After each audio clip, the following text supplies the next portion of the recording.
Shut up, compressor.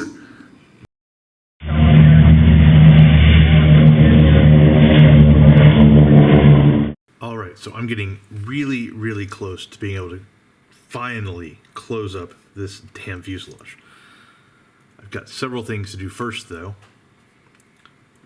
The biggest one is I need to fix the floor in here so that I can get all the shit glued in that needs to be glued in. I need to, there's a console rolling around in there, hence the shit I need to get fixed. There's the hydraulic rams for the bomb doors I need to remove. I need to fix the bomb doors. I actually need to glue the cockpit and all this shit up here so that it's like one piece. And I need to put in a bunch of clear parts and make sure that everything fits the proper way. Before we do that, though, just want to touch on a few things, so I'm going to zoom in.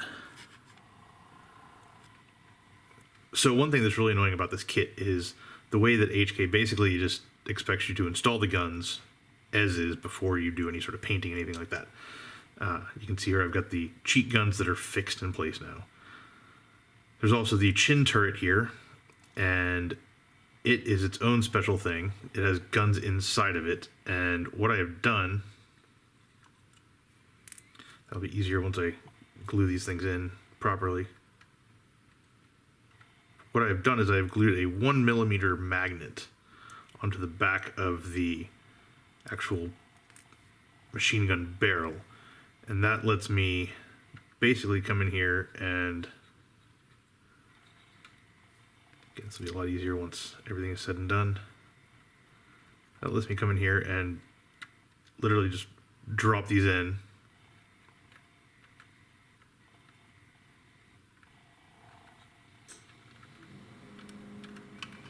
And hopefully remove them.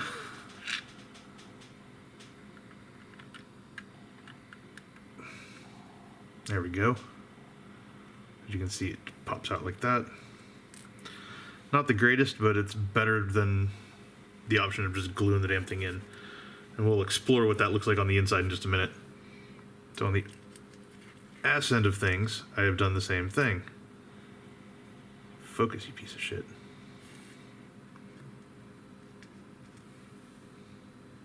So, another machine gun barrel.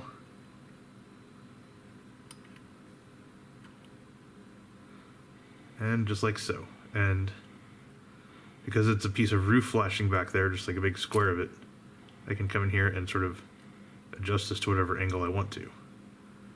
So if we want to have them pointing down, that's cool. If we want to have them pointing up, also cool. If we want to have them pointing out to the side, we can kind of do that.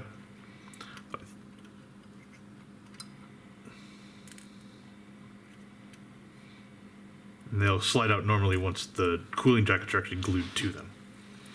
So that's kind of the main thing I've been working on tonight, aside from the joys of weathering, which we can't even really see in here. So you'll see it a lot more once I actually pull the top off and pull this thing apart here in a second. But we can kind of walk through another place where I've basically dropped down some quick oils to replicate just a dirty, stained, walked on, spilled on walkway. It's a bit more spotty than I would prefer, but at the same time, when it's gonna be buried in the bowels of the bomber, we'll get away with it, right? Okay, so let me pick up the machine gun barrels and then we'll start playing around with other stuff. So here we have a decent chunk of the Navigator Bombardier portion of the B-17. You can see the console there has gotten its UV clear glue treatment for the gauge faces. I'm not even bothering putting actual gauges in there because you can't see a damn thing. Got the ammo case sitting next to it, the Norden bomb sight, whatever the hell that thing is. And on the bottom here, we've got the internals of the chin turret. As you can see, there's the roof flashing for the magnets, kind of doing its thing. The reason this is all installed is when I was doing a test fit, I found that the chin turret is a pain in the ass to install once this thing's actually in the plane, which is annoying because it's something that the instructions tell you to do, but whatever. So what I've done is I've gone ahead and installed it here, and the cool thing is that it just slides off like that. Now I'm still going to install this now because I have zero faith in being able to finagle this on there just the way that the chin turret kind of like tucks into a little recess. So what I'm going to do is I'm going to take a little bit of this black CA that's a bit slower curing.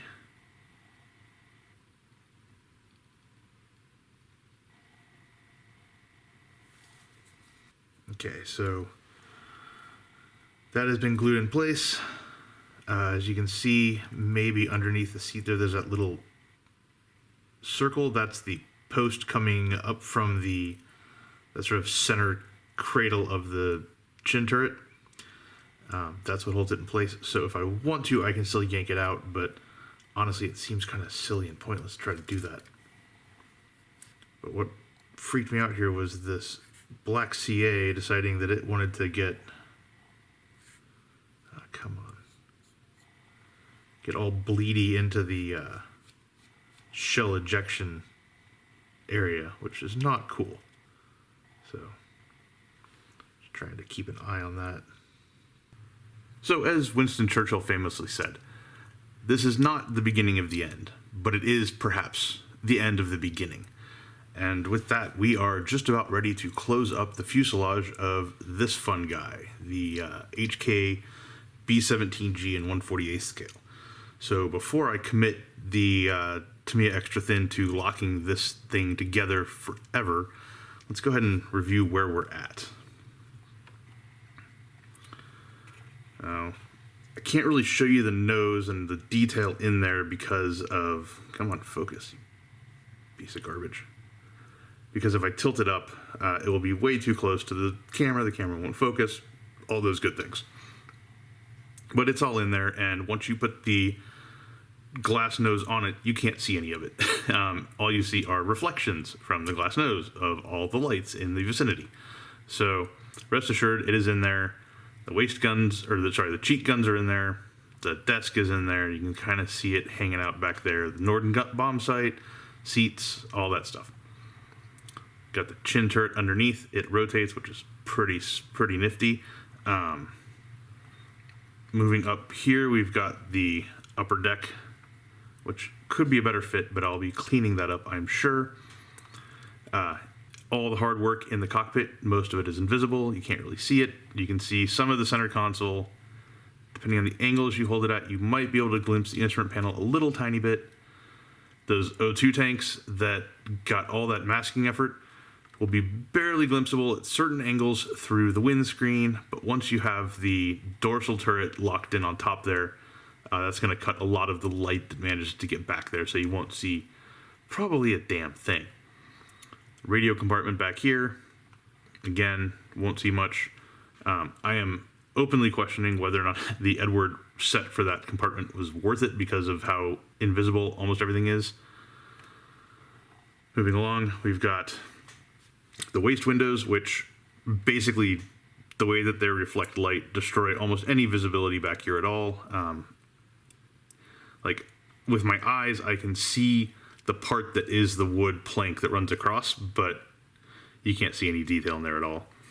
Now, these were noted and called out as looking like shit in terms of the way they were molded in the detail on my page earlier today, and I have to say, I think a lot of that is just the way that they photograph. They do not photograph particularly flatteringly, and just still photos taken head on don't really capture what's going on with them. They're also kind of a wonky design in person too. So, let's see a few things about these. First of all, kudos to HK for just leaving a big giant hole here. The photos I'm finding, it looks like there might have been sort of like a canvas thing, like a canvas shroud cover thing here, probably to protect the gunners from being blasted by freezing cold wind the whole time they were up in this plane. So I'm probably going to add that, and this white styrene back here is basically just blanks to help give some foundation when I put that in so it doesn't just fall into the fuselage. If you look very carefully, you'll notice that these two side windows are different shapes. they seem to be that way in reference photos too. Not sure why. They just are.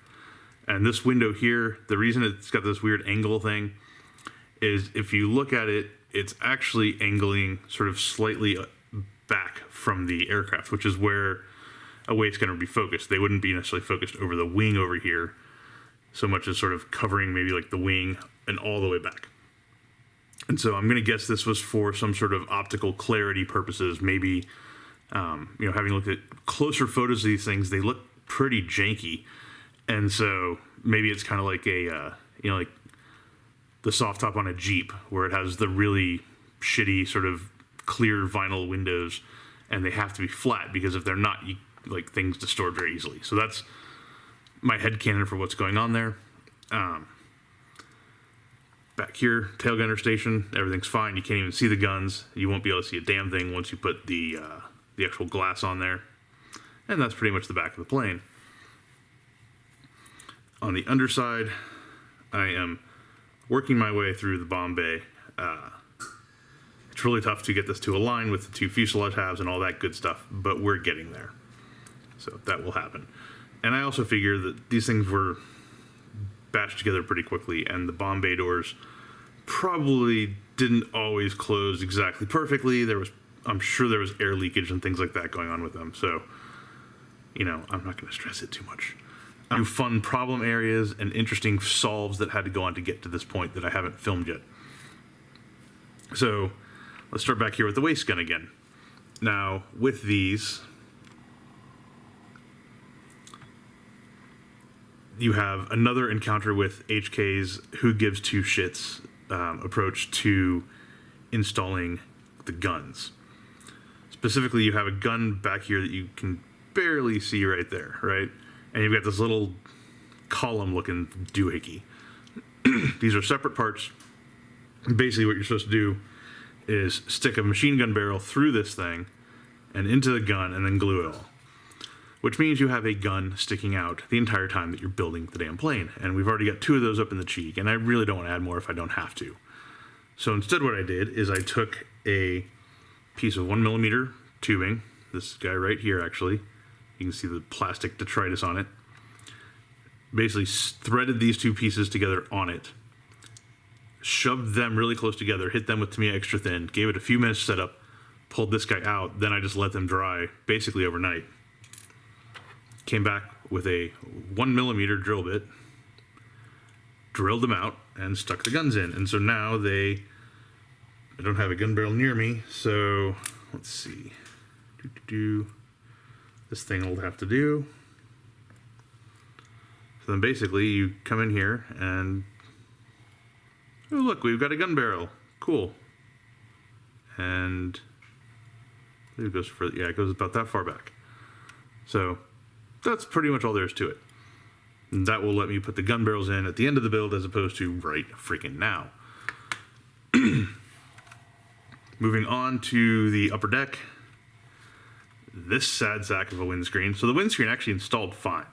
And same with these upper windows. And as you look, you can see on these upper windows, there's sort of like these, it almost looks like stress ripples that are just literally inclusions in the actual plastic itself. And not a big fan of them, but getting rid of them, A, I'm not even sure it's possible, and B, would certainly destroy all the actually raised detail around the outside. I mean, you can hear those are raised rivets there.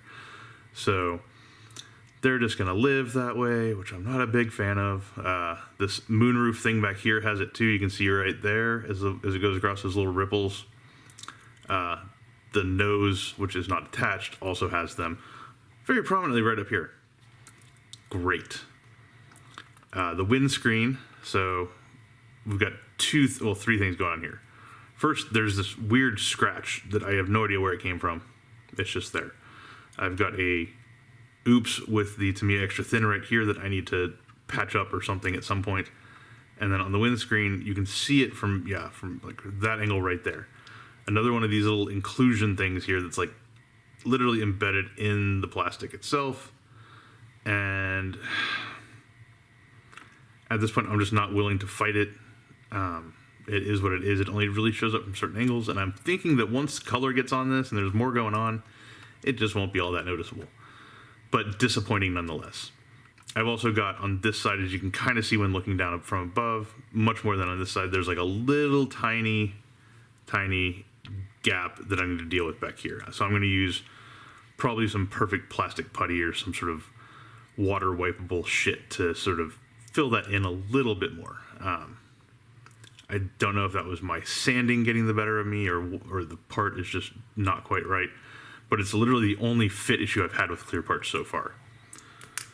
Now, one more thing to show y'all.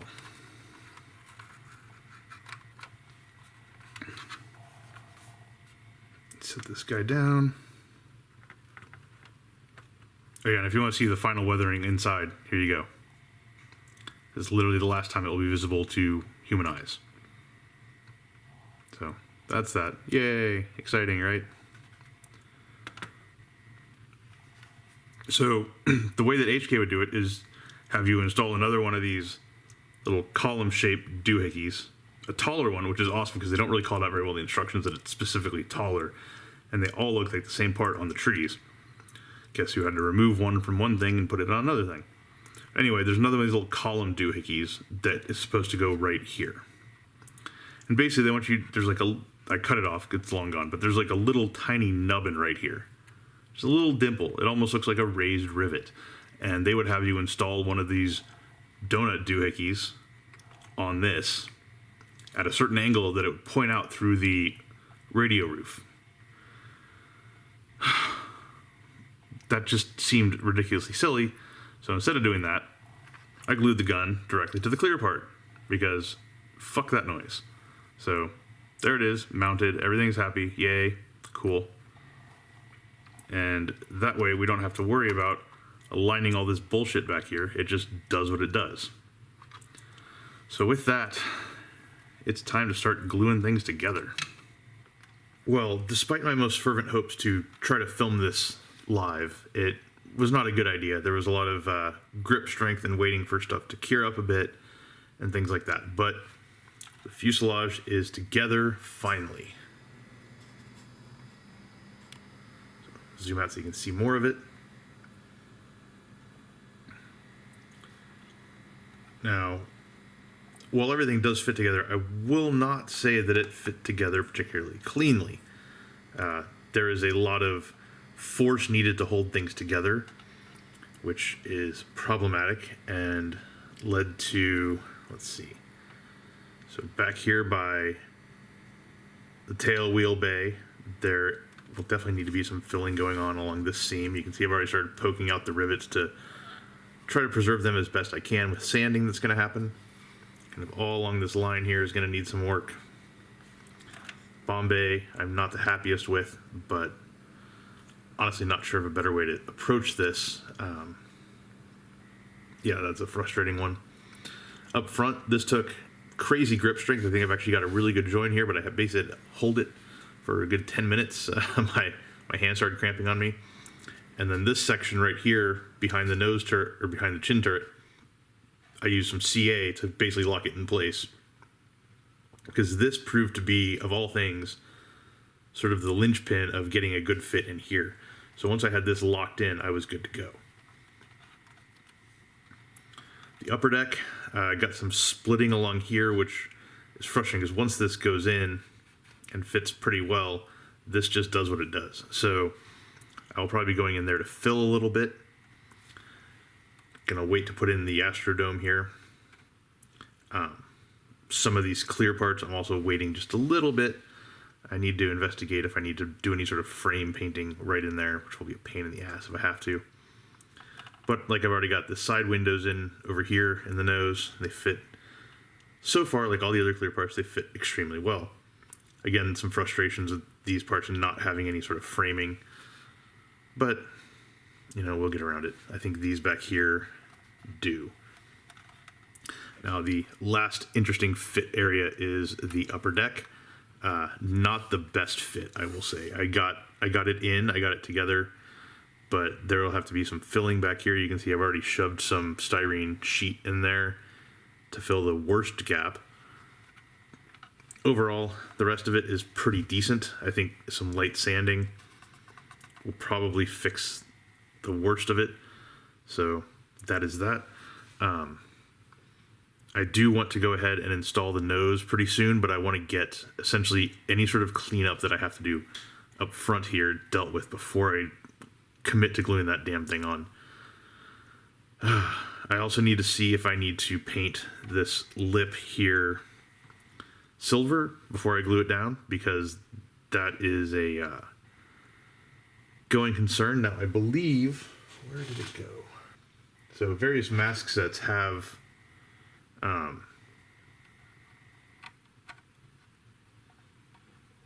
the Edward mask set, and I have one from, I think it's DN models, have masks for this mount ring right here. So I think I might be okay. But just to be on the safe side, I may well go ahead and mask that. Or may well go ahead and paint inside there so that when I do go ahead and glue this down, I don't have to worry about it. So overall, it's in a pretty good spot at the moment. Maybe a bit more cleanup tomorrow, and then I might jump over to the P-47 for a little bit before I'm on vacation next week, and pick back up, hopefully with body work on both of them when I return. So this is the B-17 signing off for now.